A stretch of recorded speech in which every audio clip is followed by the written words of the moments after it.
Truk pengangkut CPO terperosok di jembatan penghubung antar kecamatan di Kabupaten Aceh Singkil. Selain kondisi jembatan yang rusak dan beban truk yang mencapai 20 ton ini diduga menjadi penyebab mobil truk terperosok.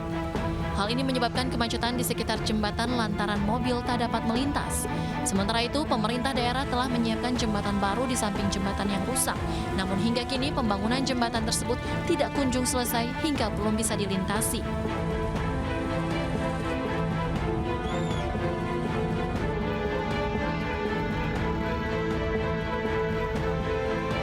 Warga berupaya mengeluarkan karung berisi pasir zirkon untuk mencari korban dalam minibus yang terjun ke parit sedalam 1 meter di tepi jalan Cilikriwut, kilometer 15 Kecamatan Katingan Hilir, Kabupaten Katingan, Kalimantan Tengah. Kecelakaan tunggal ini bermula saat pengemudi melaju kendaraannya dengan kecepatan tinggi dan mengangkut 20 karung berisi pasir zirkon seberat 2 ton dari arah Kota Palangkaraya menuju Sampit. Di tengah perjalanan, tiba-tiba ban belakang bagian kiri pecah hingga membuat hilang kendali. Akibatnya pengemudi alami luka di bagian kepala dan langsung dievakuasi ke Rumah Sakit Umum Daerah Mas Amsyar, Kasongan, Kabupaten Katingan. Kasus kecelakaan ini telah ditangani unit Laka Lantas Polres Katingan.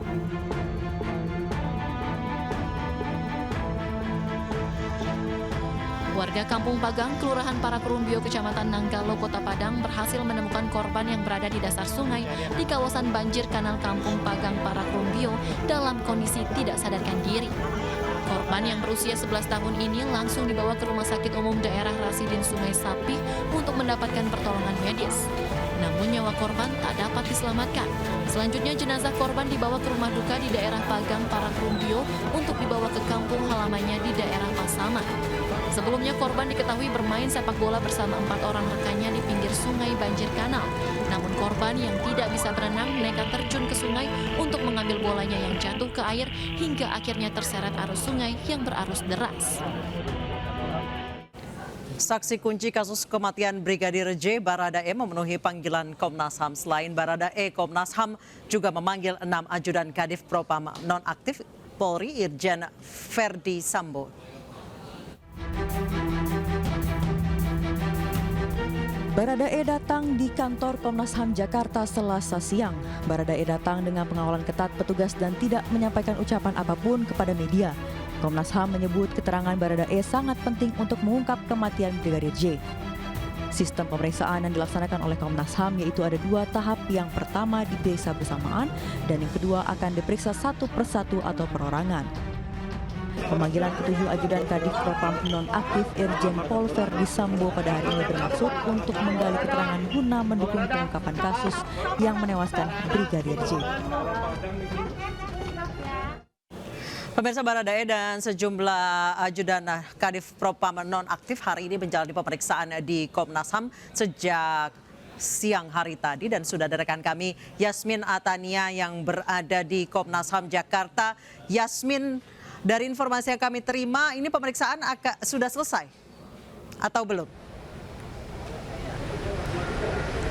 Baik, selamat sore Anissa dan juga pemirsa. Dari 7 ajudan yang diperiksa hari ini oleh pihak Komnas HAM berlokasi di kantor Komnas HAM Jakarta Pusat, 5 diantaranya sudah selesai menjalani pemeriksaan sekitar pukul 17.20 waktu Indonesia Barat, sehingga kurang lebih pemeriksaannya berlangsung selama 7 jam, dimulai dari pukul 10 pagi tadi.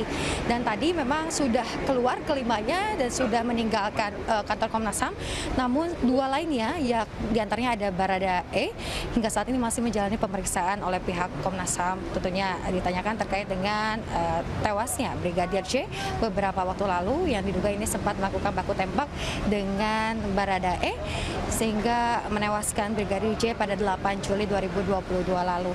Dan terkait dengan pemeriksaan pun memang ini berdasarkan informasi dari pihak Komnas HAM ini dilakukan dengan 2 model. Yang pertama, para ajudan ini diperiksa terpisah masing-masing berbeda ruangan, dan setelah semuanya mengalami setelah semuanya menjalani pemeriksaan secara terpisah, semuanya ini akan disatukan ke dalam ruangan untuk ditanyakan lebih lanjut. Hal ini guna untuk mendalami data yang dilontarkan atau argumen-argumen yang dilontarkan oleh para ajudan tersebut guna mencapai benang merah dari kejadian yang berlangsung 8 Juli lalu ini yang menewaskan Brigadir J. Dan hingga saat ini pun kami awak media masih menunggu kapan usainya Baradae diperiksa oleh pihak Komnas HAM, dan kami juga masih menunggu untuk konferensi pers yang nampaknya akan segera dimulai beberapa saat lagi, karena dari pihak media pun ini telah standby menunggu di ruangan pers untuk menunggu kapan konferensi pers ini akan segera dilaksanakan. Anissa. Baik, Yasmin, tadi Anda menyebutkan soal konferensi pers. Dari informasi yang kami terima bahwa salah satu kameramen dari MNC Media dari iNews sudah masuk ke dalam untuk bersiap konferensi pers. Kapan kira-kira konferensi pers akan berlangsung? Ya, Anissa dan juga pemirsa, kami masih belum dapat memastikan untuk waktu pastinya penyelenggaraan konferensi pers. Namun hingga saat ini kami sudah siap menunggu kapan keluarnya Brigadir E dari pemeriksaan yang dilakukan oleh pihak Komnas HAM, karena selain 5 lainnya sudah keluar tadi pada pukul 17.20, ini sisa 2 lagi. Kenapa maksud kami Baradae dan 1 ajudan lainnya ini masih dalam pemeriksaan? Karena memang tadi mereka tiba sekitar pukul 13.20 waktu Indonesia Barat, atau lebih lama dibandingkan dengan 5 ajudan lainnya yang sudah tiba lebih awal di kantor Komnas HAM pada pukul 10 waktu Indonesia Barat. Anissa.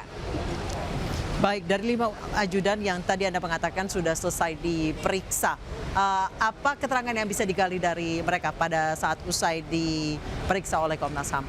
Yasmin. Iya. Pada saat kelima ajudan selesai menjalani pemeriksaan oleh pihak Komnas HAM, memang mereka tidak menyampaikan satu kata apapun kepada kami awak media, dan pada saat mereka keluar dari Komnas HAM, ini kan tentunya ada pengawalan juga yang dilakukan oleh pihak-pihak kepolisian, dan sehingga mereka langsung saja tadi masuk ke dalam mobil masing-masing dan meninggalkan kantor Komnas HAM Jakarta Pusat ini, Anissa. Baik, terima kasih Yasmin Atania. Kami juga masih menunggu informasi dari Anda yang berada di lapangan terkait kapan diselenggarakannya konferensi pers terkait pemeriksaan 7 ajudan Kabid Propam nonaktif dan termasuk Baradae. Terima kasih Yasmin Atania melaporkan langsung dari Komnas HAM Jakarta. Selamat bertugas kembali. Pemirsa, polisi hingga kini masih memburu Kopda Muslimin anggota TNI yang diduga menjadi dalang percobaan pembunuhan istrinya sendiri. Motif penembakan terungkap, pelaku menyuruh menembak korban karena pelaku memiliki pacar lagi.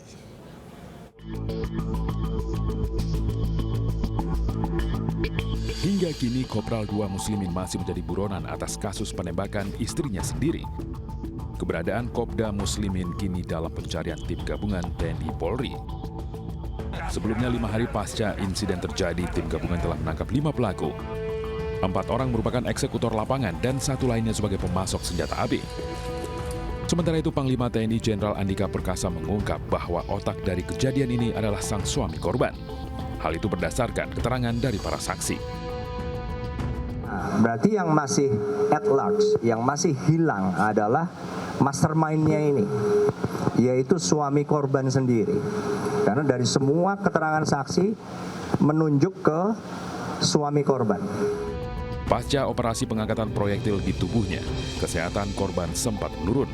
Korban Rina Wulandari kemudian dirujuk ke Rumah Sakit Umum Pusat Dr. Karya di Semarang.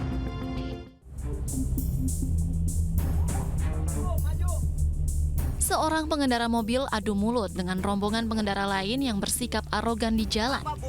Dalam adu mulut, pengemudi wanita memprotes aksi ugal-ugalan mobil pengawalan mantan wakil presiden di Jalan Layang Antasari, Jakarta Selatan. Namun bukannya ditanggapi positif, keluhannya justru berujung perdebatan.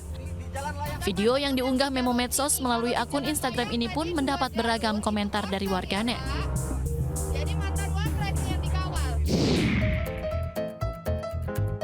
Seorang pengendara motor nekat melaju padahal sudah jelas-jelas jalan cor masih basah. Alhasil pengendara motor ini terjebak di tengah jalan. Seorang petugas pun membantu pengendara untuk menarik motornya keluar dari jalan cor yang masih basah ini. Video ini diunggah akun Instagram fakta.indo dan belum diketahui di mana lokasi kejadian.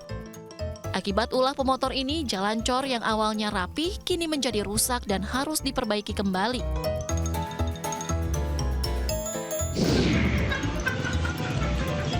Inilah ekspresi ketakutan seorang pria yang berlindung di balik tiang listrik karena dikejar seekor kambing.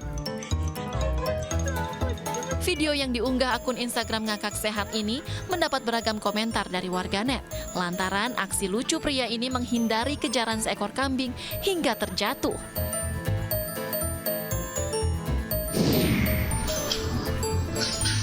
Inilah detik-detik seekor babi hutan menabrak pagar rumah warga yang berada di pinggir jalan. Dalam video yang diunggah akun Instagram Roda Papat ini menunjukkan kuatnya tenaga babi hutan hingga mampu merusak pagar rumah.